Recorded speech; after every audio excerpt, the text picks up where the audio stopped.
They told me to get out of my own son's house with nothing but a garbage bag full of my clothes. What they didn't know is that I was sitting on $11 million, and by morning, every single one of them would be begging me for forgiveness. If you've ever been underestimated by someone who thought you had nothing left to give, stay with me, because this story is for you. Before I start, hit that like button, subscribe if you haven't already, and tell me in the comments where you're watching from tonight. I read every single one of them, and it means more to me than you know. Now let me tell you what happened to me at 71 years old. My name is Helen.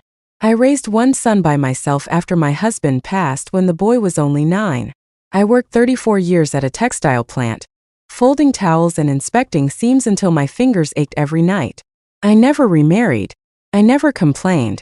I put every spare cent into that boy's education, and when he grew up and told me he was marrying a woman named Brooke, I smiled and welcomed her into my home like she was my own daughter. I want you to understand something before I go further. I am not a bitter woman. I did not write this story to make myself look like a saint and everyone else like a monster. But I have to tell you the truth of what happened, because the truth is the only thing I have ever had that nobody could take from me. It started 3 years ago on a Tuesday. I bought a ticket at the gas station near my apartment, the same one I bought every week out of habit more than hope. I watched the numbers come up on the television that night, and I sat frozen in my recliner for almost 20 minutes before I could even breathe right. $11,200,000 after taxes. An old woman who spent her life counting coupons was suddenly richer than she ever imagined possible. And here is the part people don't expect. I told no one. Not my son. Not his wife. Not my neighbors, not my church friends, not a single soul. I drove 2 hours to a different city to claim the ticket through a trust with a different name attached to it, the way the lawyer advised me to. I moved my money into accounts that took real effort to trace. I kept living in my modest one-bedroom apartment. I kept wearing my same worn cardigans. I kept clipping coupons at the grocery store because I did not know yet who in my life loved me, and who only tolerated me. You see, 6 months before I won that money, my son had asked me to move in with him and his wife. He said it was because he worried about me living alone. I believed him because that's what a mother does, she believes her son. So I sold my little house, gave most of the proceeds to him to help pay down their mortgage as a gift, and moved into their spare bedroom with nothing but a few boxes and my dignity. I want to pause here and ask you something. Have you ever given everything you had to someone, only to watch them treat you like a burden the moment they thought you had nothing left to offer? If that has happened to you, I am so sorry. I know exactly how it feels, and I promise you it does not stay that way forever. Living in that house started off fine enough. Brooke was polite in the beginning, the way people are polite when they want something or when they are still trying to figure out who you are. But slowly, the politeness turned into something colder. She started making comments about my things taking up space in the hallway closet. She started sighing loudly when I used the kitchen in the mornings. She began speaking to me the way you speak to a child who has done something wrong, even when I hadn't done anything at all. My son, God love him, worked long hours and often wasn't home to see it. When he was home, Brooke behaved differently, sweeter, more careful. I didn't want to be the mother-in-law who causes problems in her son's marriage, so I stayed quiet. I told myself it was temporary. I told myself she was stressed. I made excuses for her the way I imagine a lot of you have made excuses for people who didn't deserve them. Meanwhile, my money sat quietly in those accounts, growing, waiting. I had already decided what I wanted to do with it. I wanted to buy myself a small house again, something modest but mine, somewhere with a garden and a porch swing. I wanted to set aside a trust for my future grandchildren, if my son and Brooke ever had them.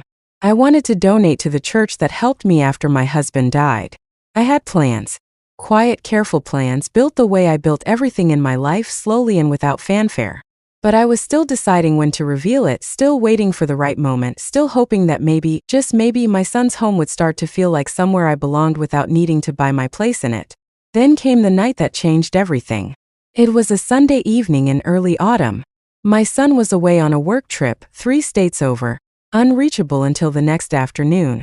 I remember because I had made a pot roast that nobody but me ended up eating that night. And Brooke had barely touched her plate before pushing back from the table with a look on her face I hadn't seen before. Sharper. Decided. She told me to sit down because we needed to talk. I remember my hands were still damp from washing the dishes. I sat across from her at that kitchen table, the same table where I had eaten hundreds of quiet, careful meals trying not to be a burden, and she told me that she and my son had decided it was time for me to find my own place. I asked her gently if my son knew she was having this conversation without him. She said it didn't matter, that she was tired of tiptoeing around an old woman who contributed nothing to the household, who lived off their generosity, who had given up her independence and expected them to carry her for the rest of her life. She said the words dead weight. She said them clearly, and she did not look away when she said them. I want to tell you honestly, that moment hollowed me out in a way very few things in my 71 years ever have. Not because I couldn't afford to leave. I could have bought that entire house in cash without blinking. But because I had given that woman my son's childhood home money, I had given her 3 years of quiet patience, I had given her every ounce of restraint an old woman can muster when she is trying desperately not to be a problem in her child's marriage. And she looked at me like I was garbage waiting to be put out on the curb. She told me I had until morning to pack a bag. She said the rest of my things would be donated if I didn't come back for them within the week. She said all of this with a small, satisfied smile, like she had been waiting a long time to say it. I did not cry in front of her. I want you to know that. 71 years old, and I still remembered the lesson my own mother taught me, that you never let them see the moment they've won because the moment isn't over yet. I packed one bag. I walked out of that house at nearly 10 o'clock at night with nowhere to go. And Brooke locked the door behind me so firmly I heard the deadbolt turn from the porch. I stood on that porch for a long moment in the cold, and instead of falling apart, something in me went very, very still. The kind of still that comes right before a decision. I checked into a hotel that night, a nice one, because for the first time in 3 years I let myself remember that I could. I sat on the edge of that hotel bed with my one packed bag beside me, and I made a phone call. I called my lawyer. Not my son. Not a friend. Not anyone who could talk me out of what I was about to do or talk me into softening it. I called the man who had helped me set up my trust 3 years earlier, and I told him it was time to move forward with the plan we had discussed as a contingency, the one I had hoped I would never actually need to use. You see, when I moved into my son's house, I hadn't just given them money out of blind generosity. On my lawyer's advice, I had structured that contribution as a private loan secured against the property, not a gift, with proper paperwork that my son had signed without much thought because he trusted his mother completely and didn't read carefully. At the time I insisted on it, my lawyer told me it was simply prudent, a way to protect myself in case anything ever happened. I remember thinking it felt almost paranoid to insist on it. That night on the hotel bed, I understood exactly why he had told me to be careful. I also owned, through that same trust, the small commercial building 2 blocks from where Brooke worked as an assistant manager at a boutique clothing store. A building I had purchased quietly 8 months earlier as an investment, never once mentioning it to my family because I hadn't yet decided what to do with it. That night I told my lawyer 3 things. First, to begin formal proceedings to call in the loan against my son's house, with full and fair repayment terms, nothing cruel, nothing designed to hurt my son, just the truth of what was actually owed.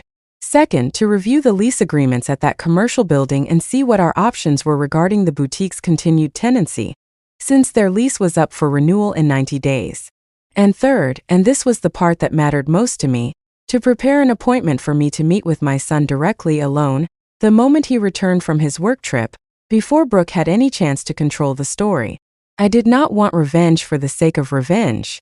I want to be very clear about that because I know some of you watching are going through something painful right now, and I don't want to teach you cruelty.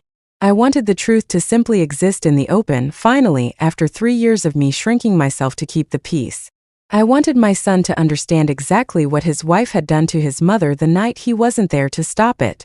And I wanted Brooke to understand clearly that the dead weight she had thrown out onto a porch at 10 o'clock at night held more power in her quiet, folded hands than either of them had ever imagined. The next afternoon, my son called me in a panic. He had come home to an empty spare room and a wife who told him a very different version of events, one where I had chosen to leave on my own, ungrateful and difficult. I let him finish. Then I asked him to meet me alone at a small diner near my hotel. I want you to picture this. A 71-year-old woman in her same worn cardigan, sitting across from her grown son in a diner booth, laying out 3 years of bank statements, the loan agreement he had signed and forgotten, the deed to a building he didn't know his own mother owned, And finally, the lottery documentation that had started it all. My son sat in that booth for a long time without saying a word. I watched something break in his face, not because of the money, he told me later, but because of what it meant. It meant his mother had been quietly, patiently protecting herself and her family for 3 years, while his wife made her feel like a stranger in her own son's home. It meant I had never once asked them for anything, even when I had more than enough to change all our lives, because I was simply waiting to see who would treat me with decency when they thought I had nothing to offer. He asked me very quietly why I never told him. I told him the truth. I said I wanted to know if I was loved for who I was, not for what I could give. And for 3 years in that house, I had gotten my answer from his wife, even if he himself had never once made me feel unwelcome. What happened next unfolded slowly, the way real consequences usually do. Not in one dramatic explosion, but in a series of honest conversations. My son confronted Brooke that same night with everything I had shown him. She tried at first to spin the story again, but the paperwork doesn't lie, and neither does a locked deadbolt turned on an old woman standing alone on a porch in the cold. Their marriage did not survive the truth of that season, though I want you to know I never pushed for that outcome. I never once told my son to leave his wife. That was entirely his own decision, made over weeks of reflection, not mine. What I did do was stop protecting people who had shown me exactly who they were. I proceeded with collecting what I was rightfully owed on that loan, fairly and through proper legal channels, and I made the decision not to renew the boutique's lease when the 90 days came due, not out of spite, but because I simply chose not to continue doing business, even unknowingly, with someone who had shown my family so little kindness. Brooke lost her job when the store ultimately relocated. She lost the house, which was sold to satisfy the loan repayment, with my son receiving his fair share of the proceeds afterward. And she lost a mother-in-law who, had she simply shown me 1 ounce of basic human decency, would have quietly changed the entire trajectory of her life without her ever needing to know why. As for me, I bought my little house with the garden and the porch swing I had always wanted. My son visits me every Sunday now, and we talk more honestly than we ever did in all the years before. I set up that trust for future grandchildren, and I made a generous donation to my church, the same one that sat with me through the hardest years of my life. I still wear my worn cardigans sometimes, not because I have to, but because I like them, and because they remind me of who I was before, and who I chose to remain even after everything changed. I think about that night on the porch often. The cold air, the sound of that deadbolt turning, the small satisfied smile on Brooke's face as she told me I was dead weight. I think about how close I came to simply accepting that verdict, to believing that maybe I really had become a burden in my old age. And I think about how grateful I am that I didn't let that moment be the end of my story. If there is one thing I want you to take from this, it is this. Never let anyone convince you that your quiet patience is the same thing as your weakness. The people who underestimate you are very often the ones who end up teaching you exactly how strong you've been all along. Thank you for sitting with me through this story tonight. If it meant something to you, please give it a like, subscribe for more, and tell me down in the comments where in the world you're watching from. I love reading where all of you are joining me from, and I read every message. Until next time, take care of yourselves, and never let anyone make you feel like dead weight in your own life.